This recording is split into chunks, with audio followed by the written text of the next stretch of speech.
To set bottom right corner action to reduce screen brightness level in Samsung Galaxy S23 Ultra, swipe down the top of the screen and then tap setting icon. Scroll down the screen to find accessibility.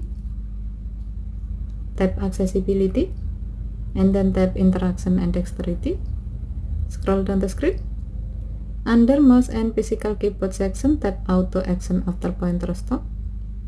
Under corner action section, tap bottom right and then tap the gray on offset next to reduce brightness to enable this option. When the switch turns blue, it means that this option is on. Next, you can connect a USB or Bluetooth mouse with your phone. Once done connecting, now you can easily reduce the screen brightness level by hovering and stopping your mouse pointer on the bottom right corner of the screen.